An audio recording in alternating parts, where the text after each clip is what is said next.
Bonjour students, welcome back to University of Entrance aka UNOFEN, जहां हम boring subjects को interesting stories में बदलते हैं। आज हम फिर लेकर आए हैं क्लास 9th हिस्ट्री का first chapter that is the French revolution का part 3।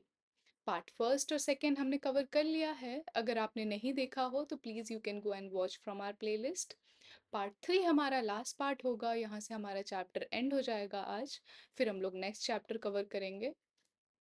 So starting with the video, rapid revision करते हैं सबसे पहले कि हमने पार्ट 2 में क्या क्या पढ़ा। We studied that monarchy became constitutional in 1791।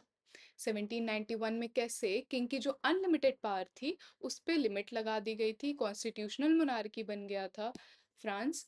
Declaration of right of man and citizen क्या है, इसमें क्या वैल्यूज थे, क्या आइडियाज थे जो इमर्ज हुए, जो स्टेट कर रहे थे। फिर storming of Bastille that is the outbreak of French revolution in 1789 कैसे हुआ।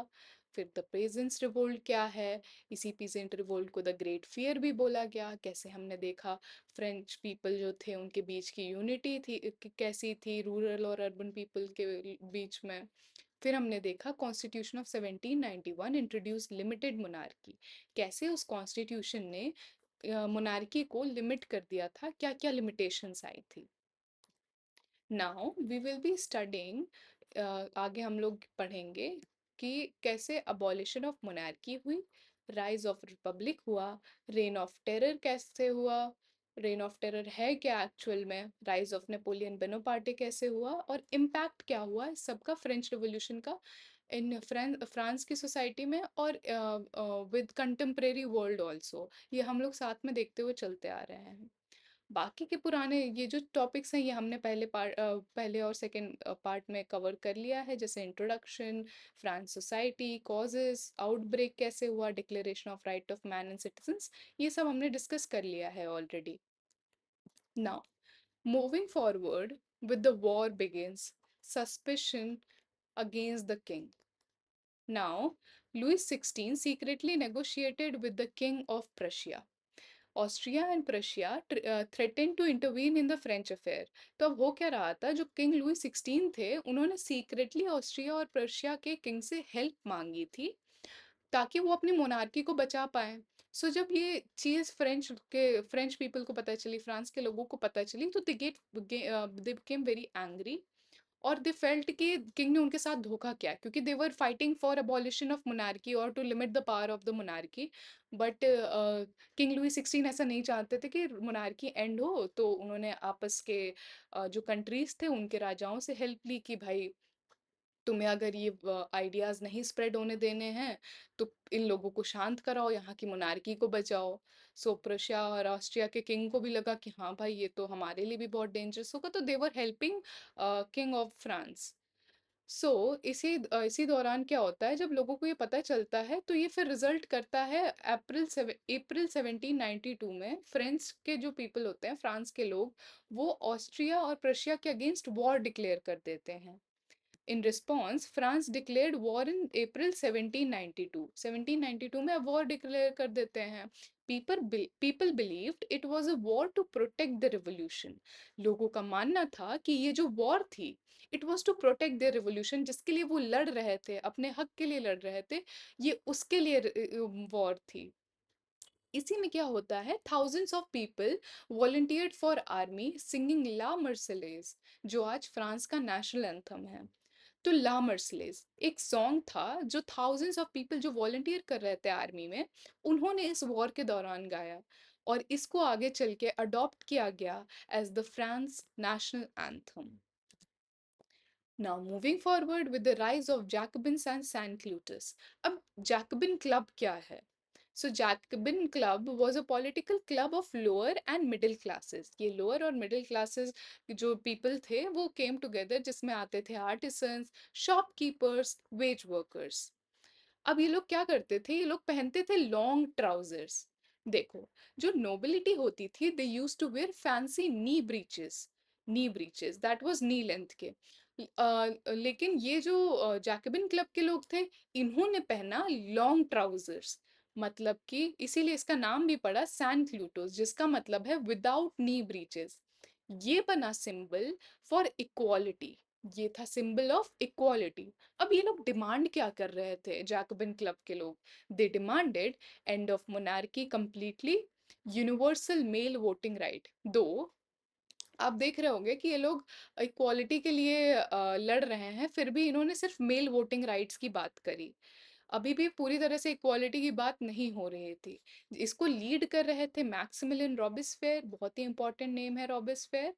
And he represented the voice of the common people. ये आम जनता की तरफ से उनके हक के लिए लड़ रहे थे।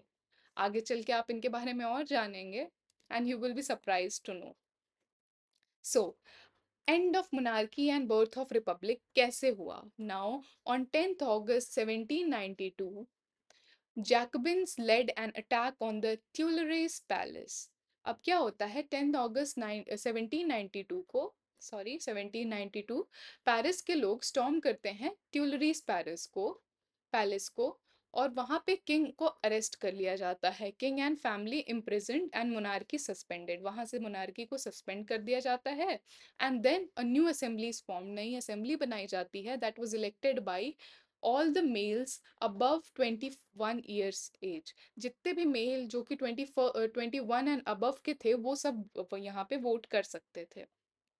On 21st September 1792, France becomes a republic। यहाँ सिर्फ 21st September 1792 में मोनार्की को पूरी तरह से अबॉलिश किया जाता है और फ्रांस बनता है एक रिपब्लिक। अब की चेंज क्या था? की change was that no more hereditary rule was there. Government was now based on elections। मतलब अब मेरिट के बेसिस पे गवर्नमेंट बनती थी, हेरिडिटी की पावर अब चली गई थी। Now trial and execution of the king, ये कैसे होता है? King Louis 16 tried in court for treason.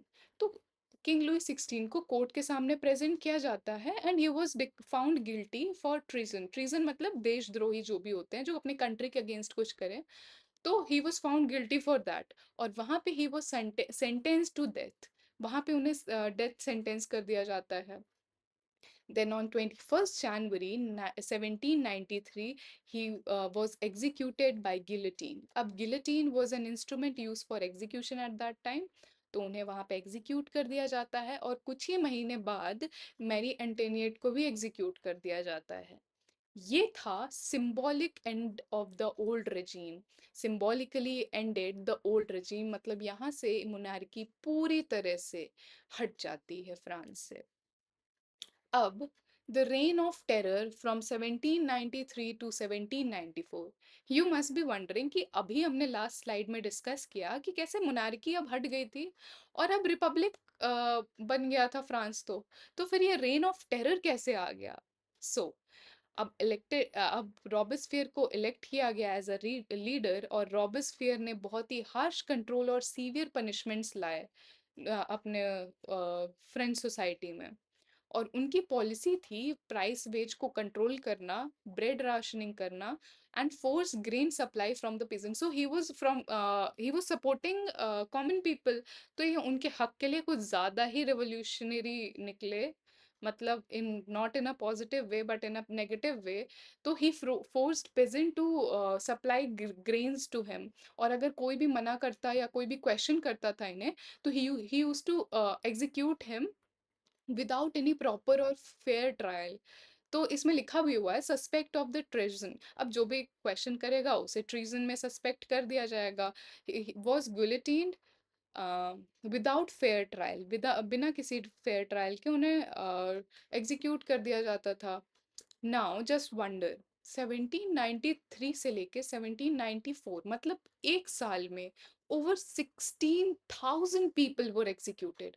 16,000 मतलब बहुत ज़्यादा नंबर होता है, इसीलिए इसे रेन ऑफ टेरर बोला गया कि लोग बहुत डर के रहने लगे, लोगों के लाइफ की कोई वैल्यू ही नहीं रह गई थी। अब लोग परेशान तो होंगे ही इस चीज से। तो आगे चल के क्या हुआ, जुलाई 1794 में रॉबेस्पियर को ही एग्जीक्यूट कर दिया जाता है, गिलोटीन कर दिया जाता है। और यहाँ से एंड होता है द रेन ऑफ टेरर। अब इससे हमने लेसन क्या सीखा कि extreme revolution leads to fear and instability. बहुत ज़्यादा रेवोल्यूशन जब हो जाता है तो it leads a society to fear and unstable condition. Next, talking about the directory comes to power. अब पीपल वो टायर्ड ऑफ डिक्टेटरशिप, रॉबेस्पियर की डिक्टेटरशिप से वो लोग बहुत परेशान आ गए थे, हो गए थे। So they made new constitution, they form new constitution जिसमें 2 लेजिस्लेटिव काउंसिल बने और 5 मेंबर एग्जीक्यूटिव बॉडी बनी जिसे डायरेक्टरी बोला गया। Directory comes to power. अब इनका aim was to create a balance of power, but it was ineffective, corrupt and unstable. सो इनका एम था to balance power, but it resulted into corruption and instability. और तब entry होती है एक मिलिट्री लीडर की जिनका नाम था Napoleon Bonaparte. Opportunity emerge for a military leader name Napoleon Bonaparte. Now, अब role of women in the revolution क्या था? सो वुमेन का रोल बहुत ही बड़ा था इस पूरे रिवॉल्यूशन में। पूरे रिवॉल्यूशन के दौरान women formed 60+ political clubs. They demanded right to vote, equal education, fair marriage law. So you can see that women's भी अपने राइट के लिए बहुत लड़ रही थी। Basic right to have equal education, right to vote, fair marriage laws, इन सब के लिए लड़ रही थी। आगे चल के ओलंपे डे गॉर्जेस ने declaration of right of women and citizens भी लिखा। जैसे हमने declaration of right of man and citizen पढ़ा, वैसे ही ओलंपे डे गॉर्जेस ने लिखा declaration of right of women and citizen, क्योंकि वुमेन के बारे में कोई बात ही नहीं कर रहा था अच्छे से। लेकिन आगे चल के हमें देखने को मिला कि 1793 में जितने भी क्लब्स थे वुमेन के, उन्हें बैन करा दिया जाता है। Now, the French women got voting rights only in 1946. Just imagine, 1793 से 1946, अभी जाके 1946 में जाके फ्रेंच सोसाइटी की जो वुमेन थी उन्हें वोटिंग राइट मिली है। अब इससे हमें क्या रियलाइजेशन होता है? That revolution promised equality but didn't deliver it to all. दो इस पूरे रिवॉल्यूशन का पर्पस ही इक्वालिटी था, फिर भी ये सबके लिए इक्वालिटी डिलीवर नहीं कर रहा था, बहुत ही लिमिटेड लोगों को इक्वालिटी दे रहा था। ऐसे ही हम लोग आगे पढ़ेंगे स्लेवरी एंड रिवॉल्यूशन। अब स्लेवरी का क्या प्रॉब्लम था? Now slavery existed in French colonies like Caribbean island. तो जो फ्रांस की कई सारी कॉलोनीज थी, जिसमें से एक कैरेबियन आइलैंड थी, वहां पे स्लेवरी थी।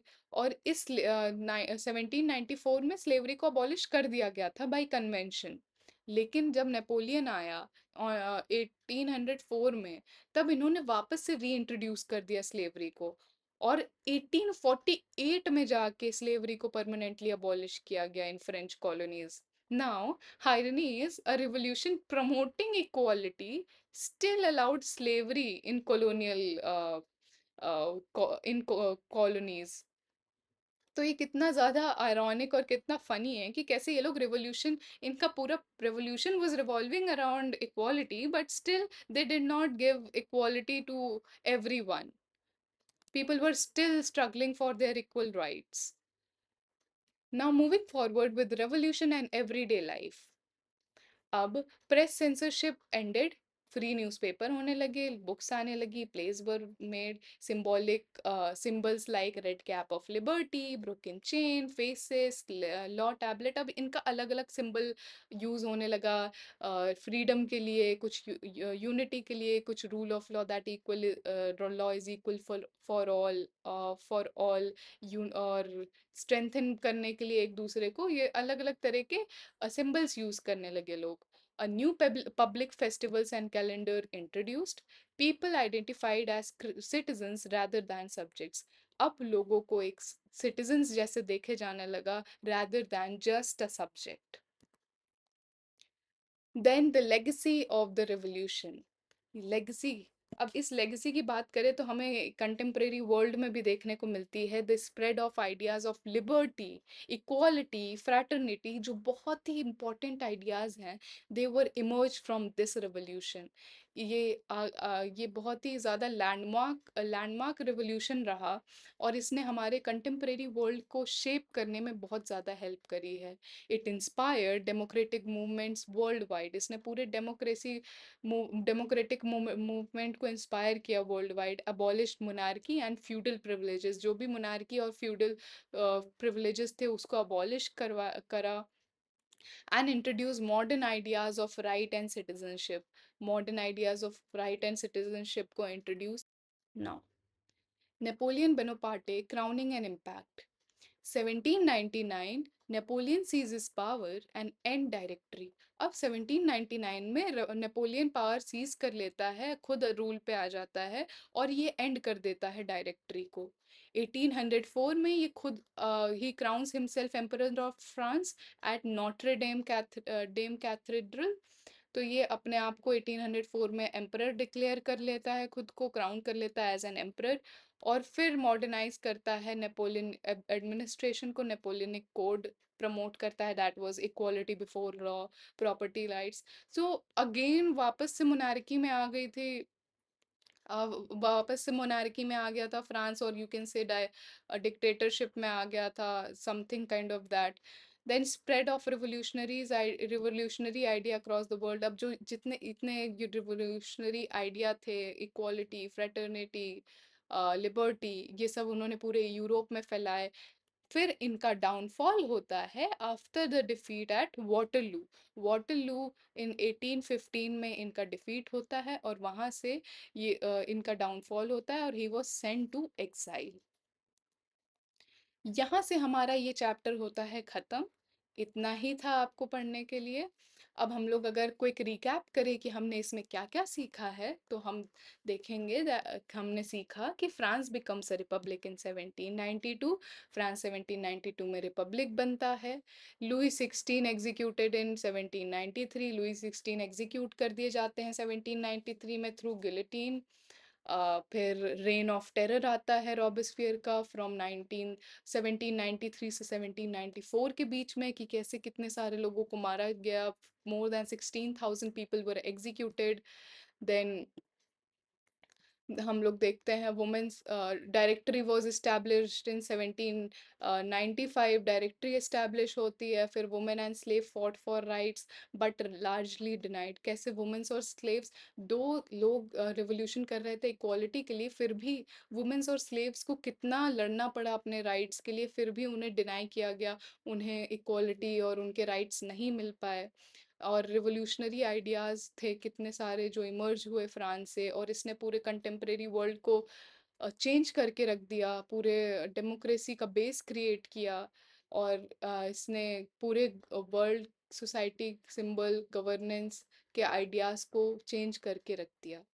1793 में कैसे नेपोलियन पावर पे आते हैं और कैसे 1804 में खुद को वो एम्परर घोषित कर देते हैं, और फिर से स्लेवरी वगैरह ले आते हैं, और वाटरलू में वो वो डिफीट हो जाते हैं, वहाँ से उन्हें एग्जाइल भेज दिया जाता है। और यहाँ से हमारा फ्रेंच रेवोल्यूशन होता है ख़त्म। तो अगर आपको ये एक्सप्लेनेशन समझ आई हो, अच्छी लगी हो, तो please do like this video and subscribe our channel university of entrance AKA Unofen. अगर आपको कोई भी डाउट हो, क्वेरी हो, या कोई भी हेल्प चाहिए हो, any sort of help you want, you are open to ask, और हम लोग ज़रूर उसका रिप्लाई देंगे।